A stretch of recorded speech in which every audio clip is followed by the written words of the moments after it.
Bharatiya Janata party ने दिक्कत, किल्लत और जिल्लत के अलावा कुछ नहीं दिया है और अभी तक इन्हीं का इंतजार था कि इनकम टैक्स कब आएगा डिपार्टमेंट। भारतीय जनता पार्टी कांग्रेस के ही रास्ते पे चल रही है। कांग्रेस का पुराना इतिहास उठा करके आप देखेंगे तो जब कभी भी डराना होता था तो इन्हीं संस्थाओं से उन्हें डराया जाता था। भाइयों और बहनों, हमारे यहाँ कुछ राजनीतिक दल ऐसे रहे हैं जिन्हें देश की विरासत से भी दिक्कत है और देश के विकास से भी दिक्कत है कि इन्हें अपनी वोट बैंक की चिंता ज्यादा सताती है। इन लोगों को काशी में बाबा विश्वनाथ का भव्य धाम बनने से दिक्कत है, अयोध्या में प्रभु श्री राम का भव्य मंदिर बनने से दिक्कत है, इन लोगों को गंगा जी के सफाई अभियान से दिक्कत है।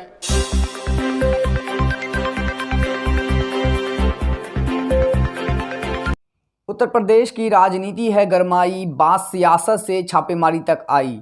नमस्कार, मैं हूं मोनू कुमार और आप अभी देखना शुरू कर चुके हैं आपका पसंदीदा चैनल जन टॉक। दर्शकों, आज आईटी ने यानी इनकम टैक्स डिपार्टमेंट ने समाजवादी पार्टी के 3 नेता या यूं कह ले अखिलेश यादव के 3 करीबियों के घर एवं ठिकानों पर छापेमारी की। इनमें समाजवादी पार्टी के राष्ट्रीय सचिव राजीव राय के मऊ ठिकाने पर, अखिलेश यादव के पीएस जिनेंद्र यादव के लखनऊ ठिकाने और आरसीएल ग्रुप के मालिक मनोज यादव के मैनपुरी ठिकाने पर छापेमारी की। इस छापेमारी के बाद अखिलेश यादव ने न सिर्फ उत्तर प्रदेश की भारतीय जनता पार्टी की सरकार की केंद्र की नरेंद्र मोदी सरकार पर भी कई गंभीर आरोप लगाए। उन्होंने सबसे पहले एक ट्वीट किया।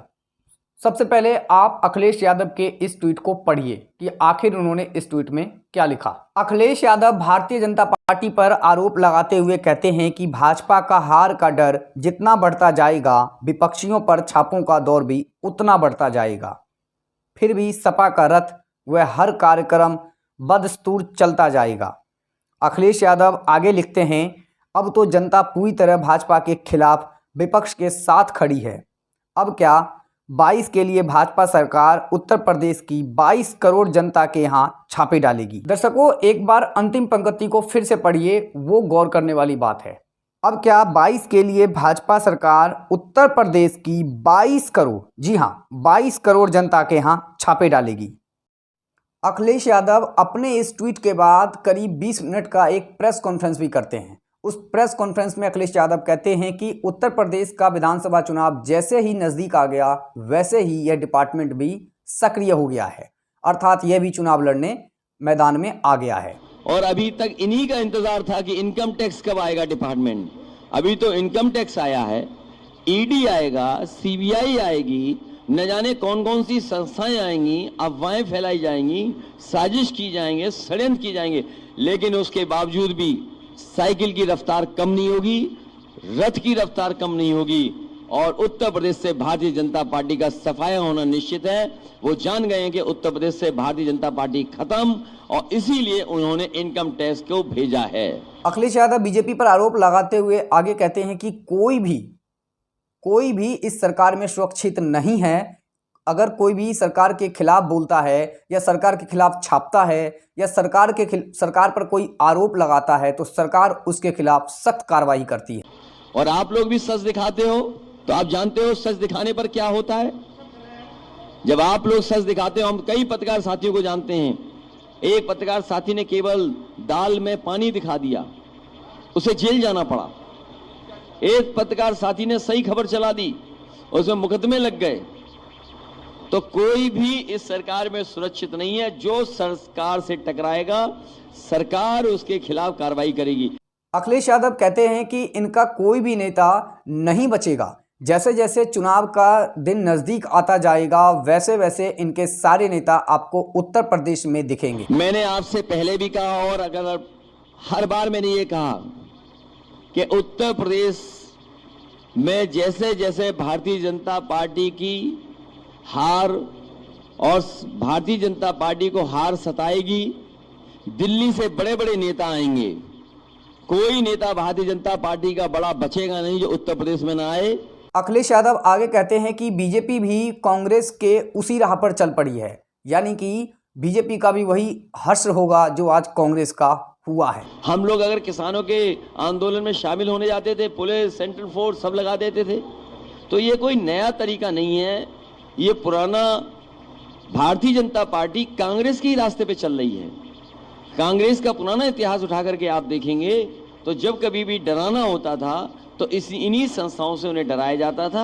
आज उसी रास्ते पर भारतीय जनता पार्टी चल रही है। भारतीय जनता पार्टी के पास भी कोई नया रास्ता नहीं है। और राजीव राय हमारी पार्टी के प्रवक्ता हैं, वो दिन रात समाजवादी पार्टी को मजबूत बनाने के लिए जहां जैसे काम कर सकते हैं कर रहे हैं। आज उनको भी छापा मार दिया। आखिरकार चुनाव से पहले ही क्यों, चुनाव से 1 महीना पहले क्यों नहीं? अगर कोई जानकारी थी उनके पास, जब कभी उन्होंने अपना सबमिट किया होगा, बैलेंस शीट या इनकम टैक्स दिया होगा, तब भी छापा मार सकते थे, तब भी नोटिस दे सकते थे, तब भी पूछताछ कर सकते थे। लेकिन जैसे ही चुनाव करीब आया है, ये डिपार्टमेंट भी अब चुनाव लड़ने उत्तर प्रदेश में आ गया है। यहाँ पे गौर करने वाली बात यह है कि एक तरफ तो आईटी डिपार्टमेंट उत्तर प्रदेश के समाजवादी पार्टी के 3 नेताओं पर छापेमारी कर रहा था, तो वहीं दूसरी तरफ प्रधानमंत्री नरेंद्र मोदी आज उत्तर प्रदेश के शाहजहांपुर में 594 किलोमीटर लंबे गंगा एक्सप्रेस वे की एक आधारशिला रखते हैं। प्रधानमंत्री नरेंद्र मोदी शाहजहांपुर की इस धरती पर एक जनसभा को भी संबोधित करते हैं। अपने इस जनसभा में प्रधानमंत्री नरेंद्र मोदी कांग्रेस के साथ ही पूर्व की अखिलेश यादव सरकार और मायावती सरकार पर एक के बाद एक कई हमले करते हैं।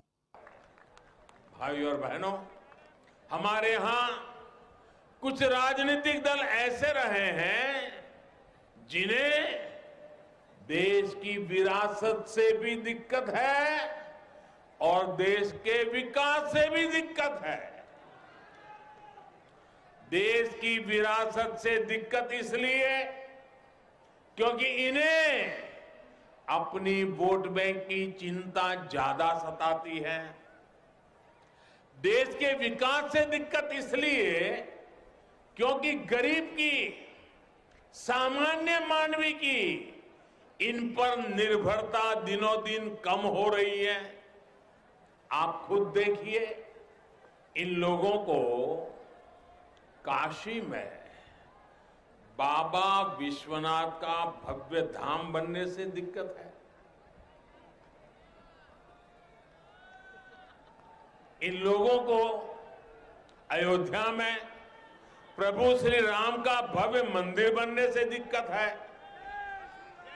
इन लोगों को गंगा जी के सफाई अभियान से दिक्कत है। यही लोग हैं जो आतंक के आकाओं के खिलाफ सेना की कार्रवाई पर सवाल उठाते हैं। यही लोग हैं जो भारतीय वैज्ञानिकों की बनाई made in India corona vaccine को कटघरे में खड़ा कर देते हैं। और प्रधानमंत्री नरेंद्र मोदी 5 साल के योगी आदित्यनाथ के कार्यकाल में हुए विकास कार्यों को जनता के सामने रखते हैं।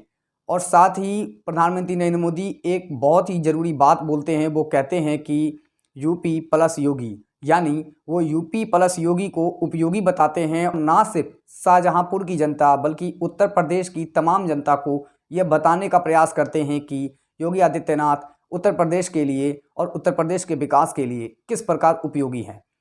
साथियों, उत्तर प्रदेश आबादी के साथ ही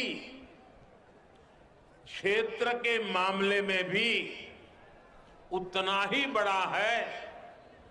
एक छोर से दूसरा छोर करीब करीब 1000 किलोमीटर का है। इतने बड़े यूपी को चलाने के लिए जिस दमखम की जरूरत है, जिस दमदार काम की जरूरत है, वो आज डबल इंजन की सरकार करके दिखा रही है।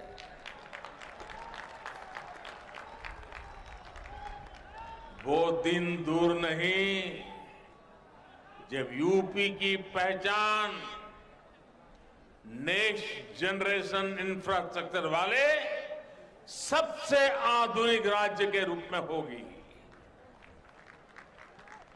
ये जो आज यूपी में एक्सप्रेस वे का जाल बिछ रहा है,